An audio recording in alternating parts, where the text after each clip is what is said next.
Hello everyone, मैं वीरेंद्र काद्यान। आज मैं डिस्कस करूंगा टेम्परेट साइक्लोन्स। इससे पहले मैंने ट्रॉपिकल साइक्लोन्स डिस्कस किया है। आप पहले वो वीडियो देखिएगा ताकि आपको पता चले कि साइक्लोन क्या होता है और इनके क्या क्या प्रॉपर्टीज हो सकती हैं।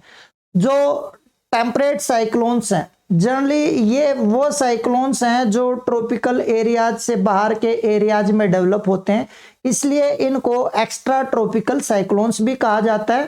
टेम्परेट साइक्लोन्स को और भी कई नामों से जाना जाता है, जैसे wave cyclones, frontal cyclones, mid latitude cyclones और सिंपली डिप्रेशंस।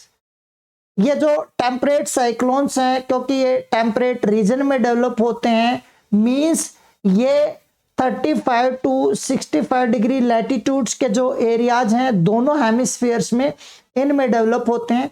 इनकी जो डेवलपमेंट है उसके लिए एक एसेंशियल कंडीशन ये है कि इनकी डेवलपमेंट के लिए फ्रंट्स की डेवलपमेंट काफ़ी इंपॉर्टेंट होती है।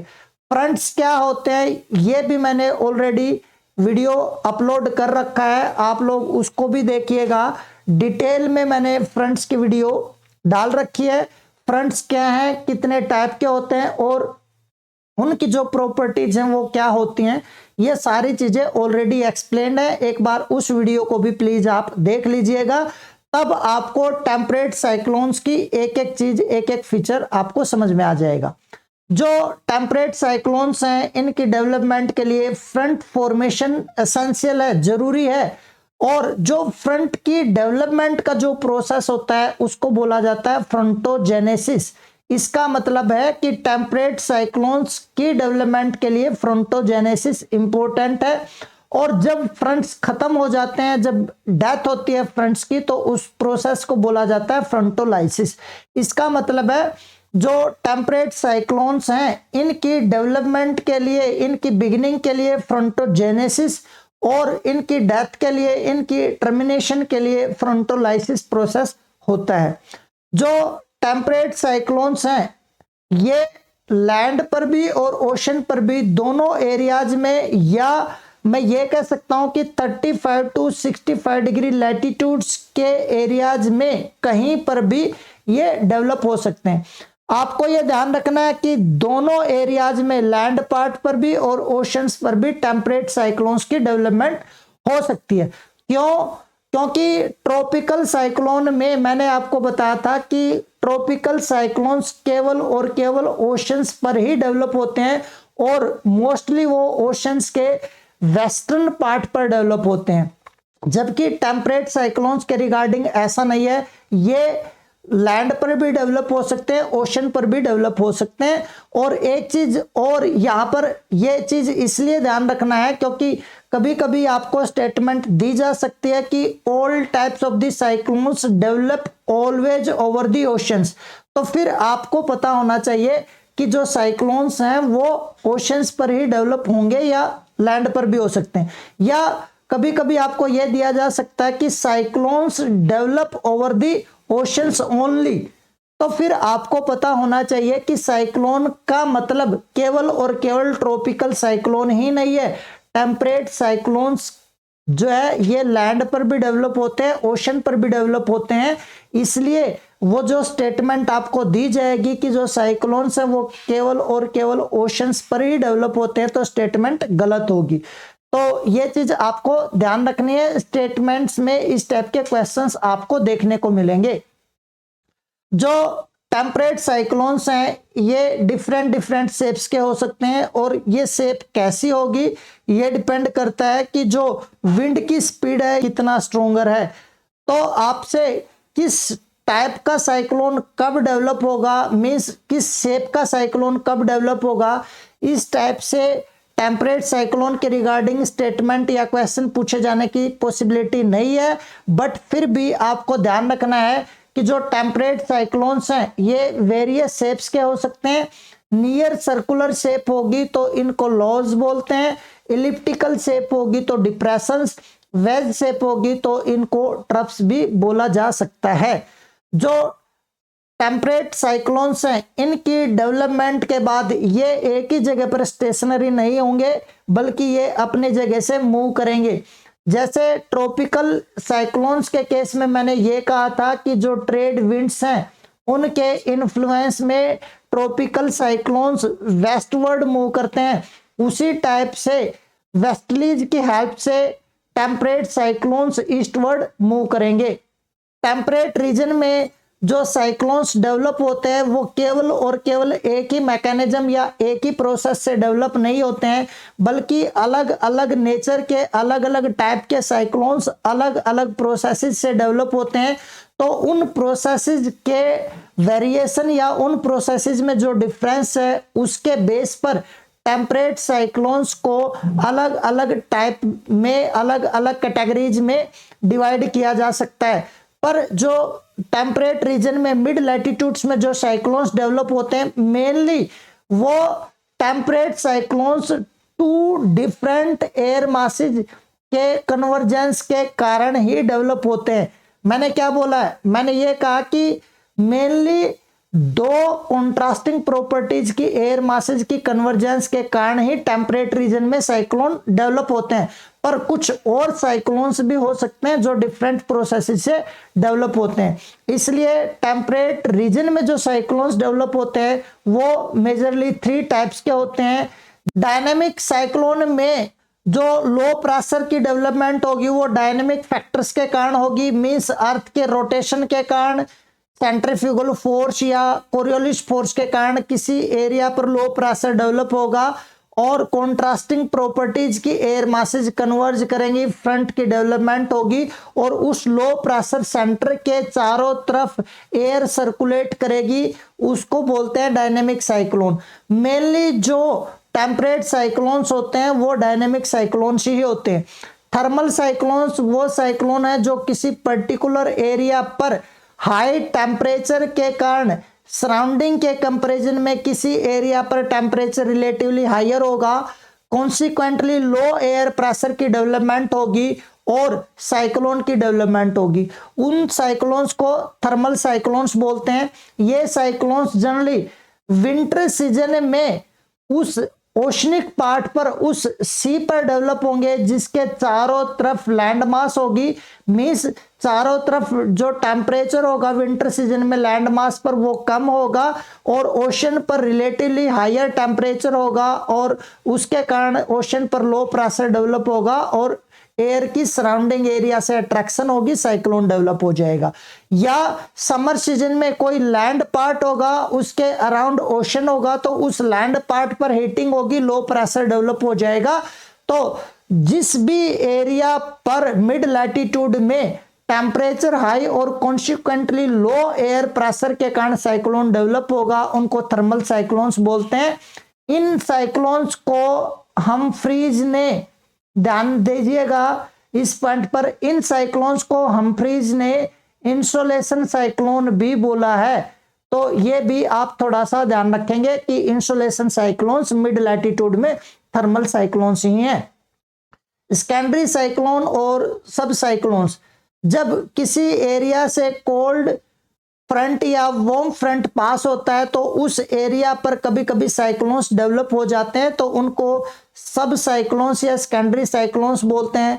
ये बहुत लोकल एरिया पर, बहुत स्मॉलर स्केल पर और बहुत थोड़े टाइम के लिए डेवलप होते हैं। तो जो सेकेंडरी साइक्लोन्स हैं ये साइक्लोन्स जब वार्मर ग्राउंड पर कोल्ड फ्रंट आएगा और वो पास हो जाएगा तब डेवलप होंगे, और जब कोल्डर ग्राउंड पर वार्म फ्रंट चला जाएगा और तब वहां पर लो प्रेशर डेवलप हो सकता है तो उसके कारण जो है सब साइक्लोन्स डेवलप हो सकते हैं। ये जो सेकेंडरी साइक्लोन्स और जो डायनेमिक साइक्लोन्स है ये माइग्रेटरी होते हैं, ये एक जगह से दूसरी जगह मूव कर सकते हैं, पर जो थर्मल साइक्लोन्स होते हैं ये स्टेशनरी होते हैं, एक ही जगह पर temperature condition, particular temperature conditions होंगी और वहीं पर ये साइक्लोन्स जो है डेवलप होंगे। धीरे धीरे थर्मल कंडीशंस में चेंज आएगा और ये साइक्लोन खत्म हो जाएंगे। जो टेम्परेट साइक्लोन्स हैं इनकी शेप, साइज और स्ट्रक्चर की अगर बात करें तो मैंने अभी बताया था कि वेरियस शेप्स होते हैं टेम्परेट साइक्लोन्स की। ये सर्कुलर हो सकते हैं, सेमी सर्कुलर, इलिप्टिकल, एलोंगेटेड और वी शेप्ड हो सकते हैं।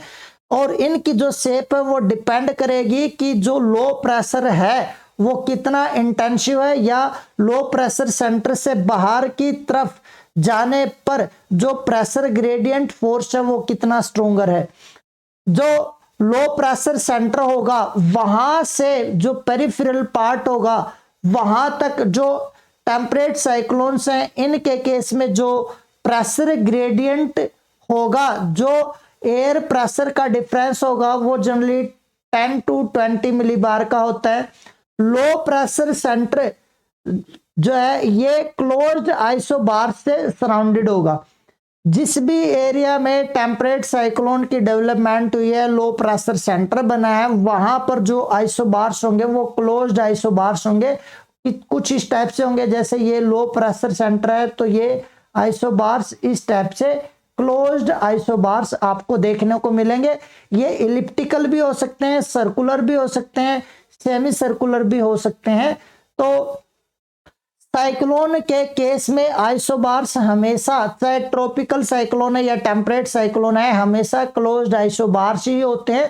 तभी सब डायरेक्शन से विंड जो है लो प्रेशर सेंटर की तरफ मूव करती है।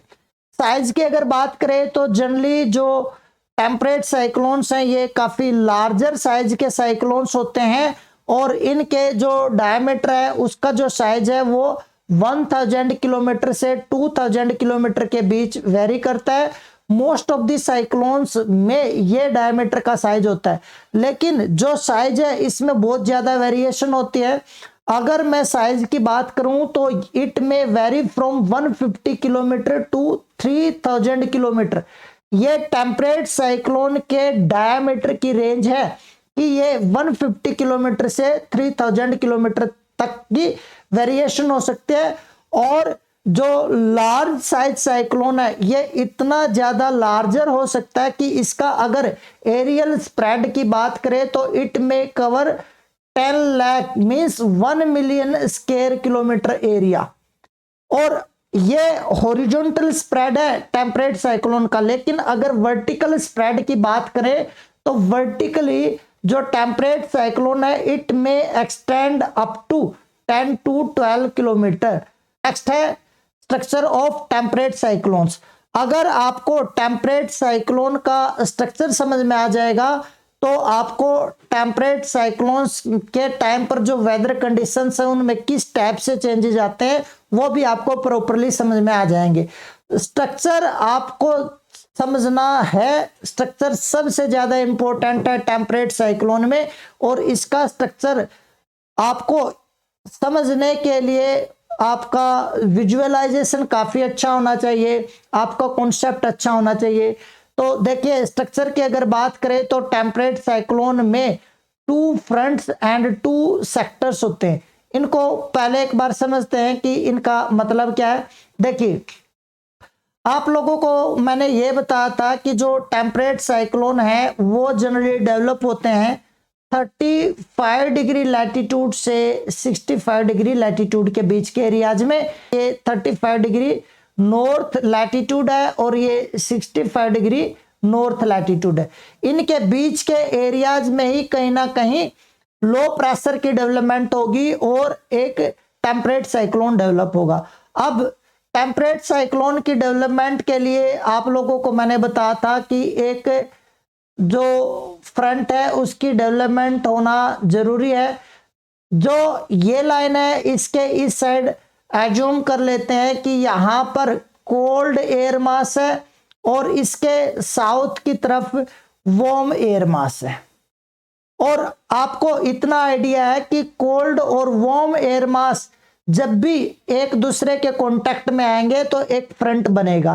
तो इनिशियली कोल्ड और वार्म एयर मास एक दूसरे के कांटेक्ट में आएंगे तो ये कुछ इस टाइप से है, जैसे ये पूरा का पूरा कोल्ड एयर मास का एरिया है और ये पूरा का पूरा वार्म एयर मास का एरिया है। अब इसको आप ध्यान से समझिएगा, जो कोल्ड एयर मास का एरिया और वार्म एयर मास का एरिया इस लाइन के अलोंग ये कांटेक्ट में ये एक फ्रंट बना, लेकिन यहां पर यहां पर अगर लो प्रेशर डेवलप हो जाएगा, कुछ भी कंडीशन हो सकती हैं, इस एरिया में लो प्रेशर की डेवलपमेंट हुई, यह डायनेमिक कंडीशन ही है, Coriolis force rotation of the earth. तो उसके बाद क्या होगा, ये जो लो प्रेशर यहां पर डेवलप हुआ है, इस लो प्रेशर की तरफ एयर अट्रैक्ट होगी, ये एयर इस टाइप से इसकी तरफ आएगी, ये इस टाइप से, ये इस टाइप से, और ये इस टाइप से। आप इसको समझने की कोशिश कीजिएगा कि जो एयर है वो लो प्रेशर एरिया से अट्रैक्ट हो रही है।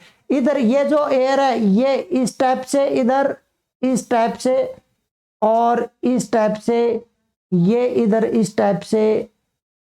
तो आप अगर इस चीज को समझ पा रहे हो तो क्या हो गया, ये एक सर्कुलेशन स्टार्ट हो रहा है, और जब ये सर्कुलेशन स्टार्ट होगा तो क्या होगा उस केस में। अब समझने की चीजें हैं, ध्यान देंगे। जैसे ही ये वार्म एयर मास आगे की तरफ जाएगा तो यहां पर कोल्ड एयर मास का एरिया है, तो वार्म एयर मास कहां एंटर करेगा, वार्म एयर मास एंटर करेगा कोल्ड एयर मास के एरिया में। मान लेते हैं कि ये वार्म एयर मास इस एरिया की तरफ आगे जब गया तो यहां से ये ऊपर उठना स्टार्ट कर देगा।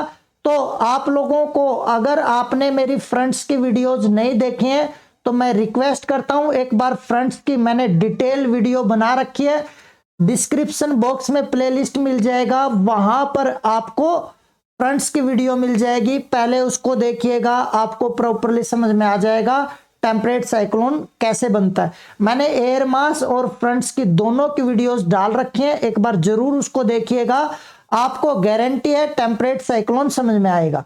देखिए, जब ये warm air mass cold air mass के एरिया में एंटर करेगी तो आप लोग जानते हैं कि जो कोल्ड एयर मास है ये डेंसर है, और जो वार्म एयर मास है ये हल्का होता है, लाइटर होती है। तो उस केस में क्या होगा, ये वार्म एयर मास ऊपर उठना स्टार्ट कर देगी।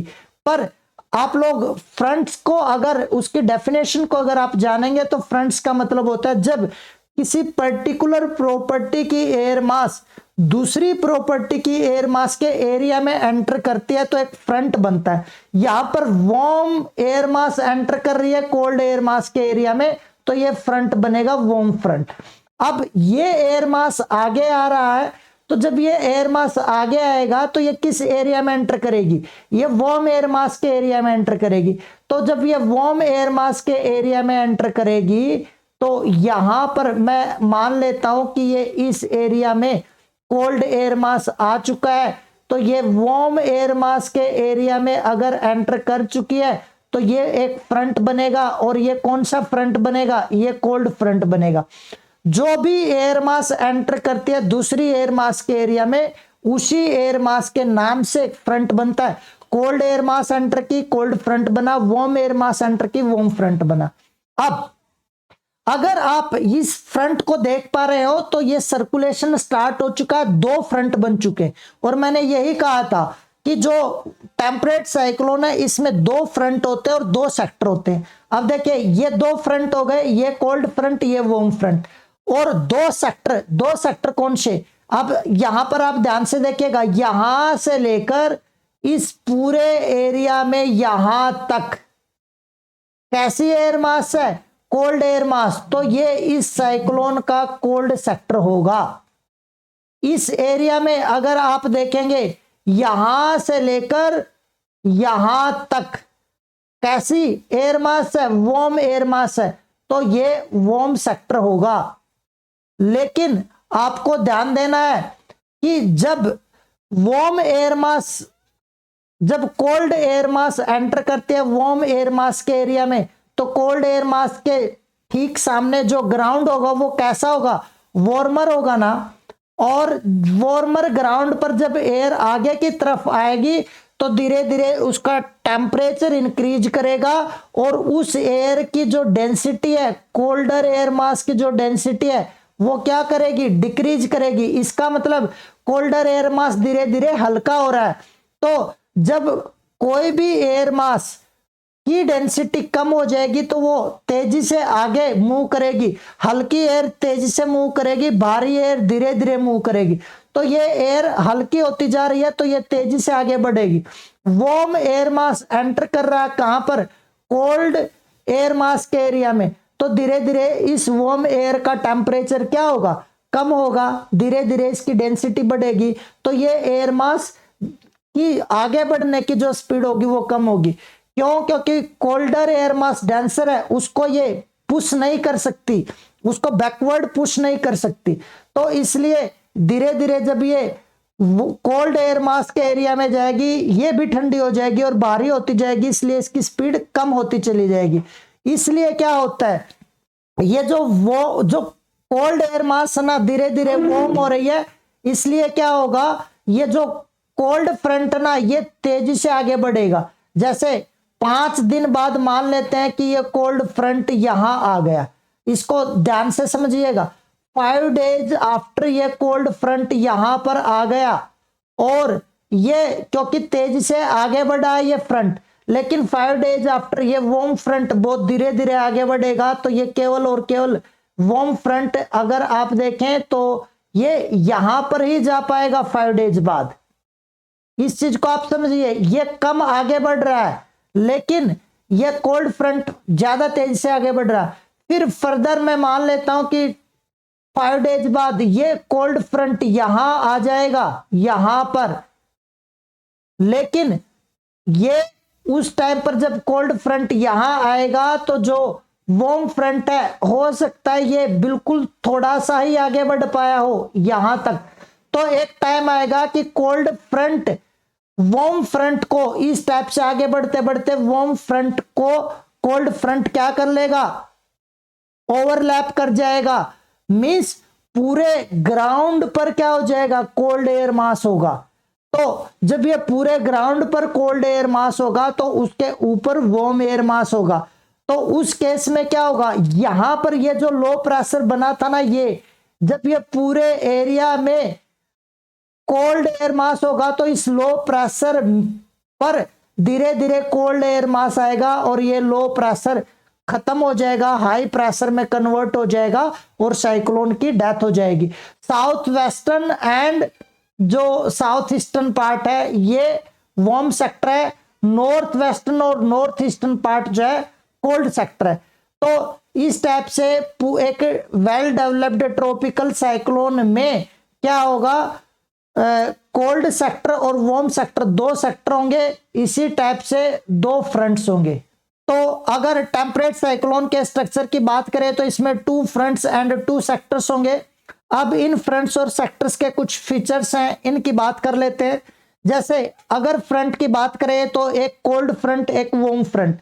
तो कोल्ड फ्रंट को अगर देखें तो ये साइक्लोन के वेस्टर्न पार्ट पर आपको कोल्ड फ्रंट देखने को मिलेगा। देखिए ये कोल्ड फ्रंट है, साइक्लोन का वेस्टर्न पार्ट है, तो वेस्टर्न पार्ट पर कोल्ड फ्रंट होगा। अब जो कोल्ड फ्रंट है in comparison to warm front, cold front का जो स्लोप होता है वो स्टीपर होता है।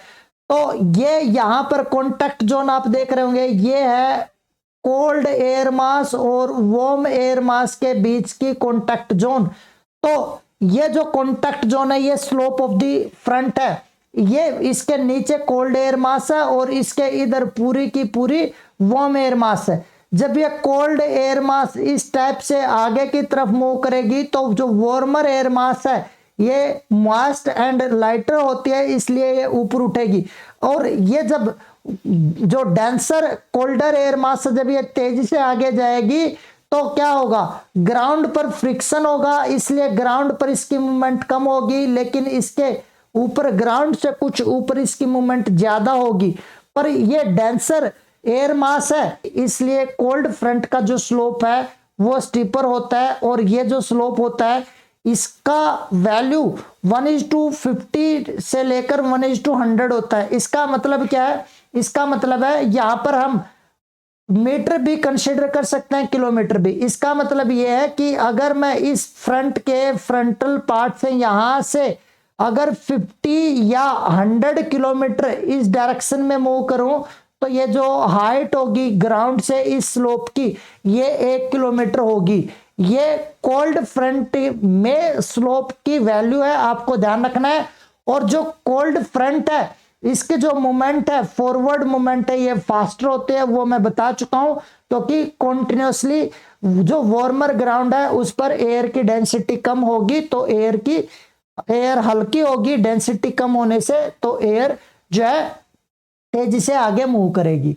इसके बाद वार्म फ्रंट हम लोगों ने देखा कि साइक्लोन के ईस्टर्न पार्ट पर वार्म फ्रंट है। ये देखिए यहां पर वार्म फ्रंट था, ये साइक्लोन का ईस्टर्न पार्ट है, और इसका जो स्लोप होगा वो जेंटलर होगा। यहां पर देखिए ये है दोनों एयर मासेस के बीच की कॉन्टैक्ट जोन, जिसको स्लोप बोलते हैं। जो कोल्ड फ्रंट था उसमें आपने देखा होगा कोल्ड फ्रंट में इस टाइप से स्लोप था जो कि काफी स्टीपर था। यहां पर कोल्ड एयर मास थी, ये वार्म एयर मास थी, तो ये था स्लोप, और यहां पर स्लोप देखिए काफी जेंटलर है। इसकी वैल्यू 1:100 से लेकर 1:400 तक वेरी कर सकती है। तो इसका मतलब क्या वो आप लोग जान ही चुके हैं कि 400 किलोमीटर या 100 किलोमीटर मैं अगर आगे मूव करूं तो 1 किलोमीटर का ही जो वार्म एयर मास है उसमें असेंडिंग देखने को मिलेगा। तो ये वार्म फ्रंट के रिगार्डिंग है। अब सेक्टर्स की बात कर लेते हैं। जो कोल्ड सेक्टर है, कोल्ड सेक्टर ये नॉर्थ वेस्टर्न पार्ट में होगा साइक्लोन के, और area under cold air mass will grow continuously. Means जो कोल्ड एयर मास था, यहां पर दोबारा हम देखेंगे, ये कोल्ड एयर मास है, ये पूरा का पूरा एरिया कोल्ड सेक्टर का एरिया आगे तेजी से बढ़ रहा, तो ये एरिया जो कोल्ड सेक्टर का एरिया होगा ये कॉन्टिन्यूसली इंक्रीज करेगा, ग्रो करेगा। तो यही मैंने बताया कि कोल्ड सेक्टर का area under cold sector grows continuously. लेकिन अगर आप देखें लास्ट में क्या होगा, जो कोल्ड एयर मास है lastly it will cover entire area of the cyclone. Means ground पर, पूरे ग्राउंड पर कोल्ड एयर मास का स्प्रेड होगा। वार्म सेक्टर की अगर बात करें तो आप देखें ये पूरा का पूरा ये वार्म सेक्टर है, तो ये साइक्लोन का साउदर्न पार्ट भी बोल सकते हो, साउथ वेस्टर्न पार्ट या साउथ ईस्टर्न पार्ट भी आप बोल सकते हो। लेकिन ये एक्चुअल में मेजर अगर बात करें तो ये साउथ ईस्टर्न पार्ट होगा। ये वार्म सेक्टर जो है साइक्लोन के साउथ वेस्टर्न पार्ट में, लेकिन मेनली ये साउथ ईस्टर्न पार्ट होता है जो टेम्परेट साइक्लोन है उसमें। तो south western and south eastern part पूरा का पूरा ये जो है आपका वार्म सेक्टर का पार्ट है, लेकिन लास्ट में south eastern part sector warm sector का होगा लास्ट पार्ट, और उसके बाद ये भी खत्म हो जाएगा। Area under warm air mass और वार्म सेक्टर श्रिंक्स कॉन्टिन्यूसली। आप लोगों ने देखा कोल्ड फ्रंट तेजी से आगे मूव करेगा और जो वार्म सेक्टर का एरिया वो कॉन्टिन्यूसली श्रिंक करेगा। जैसे पहले ये वार्म सेक्टर का एरिया था यहां से यहां तक का, उसके बाद ये यहां से यहां तक का ये एरिया वार्म सेक्टर का एरिया बना। फिर जब यहां कोल्ड फ्रंट आया तो ये वार्म सेक्टर का एरिया बना। तो कॉन्टिन्यूसली वार्म सेक्टर का एरिया श्रिंक कर रहा है, और lastly entire warm sector is consumed by the cold air mass या कोल्ड सेक्टर। तो इस चीज को अगर आप देखें तो जब ये वार्म सेक्टर खत्म हो जाएगा तो उस टाइम पर जो ऑक्लूजन होगा फ्रंट का वो होगा और टेम्परेट साइक्लोन खत्म हो जाएगा। तो यहां पर आप देखिए कोल्ड सेक्टर इधर से मूव करता हुआ आगे आया, ये है कोल्ड फ्रंट, और उसके बाद इधर ये था वार्म फ्रंट। तो ये वार्म फ्रंट में जाकर जो है कोल्ड जो फ्रंट है वो कोलाइड करेगा, तो पूरी की पूरी जो वार्म एयर थी वो ऊपर चली जाएगी, पूरे ग्राउंड पर कोल्डर एयर मास होगी, और इस टाइप से टेम्परेट साइक्लोन खत्म हो जाएगा। तो आज मैंने टेम्परेट साइक्लोन कैसे बनता है और इसका स्ट्रक्चर क्या होता है ये बताया। नेक्स्ट वीडियो में मैं टेम्परेट साइक्लोन की जो फर्दर इंपॉर्टेंट चीजें हैं उनको एक्सप्लेन करूंगा। तो आप लोगों को अगर मेरी वीडियोज अच्छी लग रही हैं तो please do subscribe my channel, और डिस्क्रिप्शन बॉक्स में ही मेरे टेलीग्राम चैनल का भी लिंक मिल जाएगा, उसको भी ज्वाइन करें। मेरी वीडियोज को लाइक करें, शेयर करें। Thank you.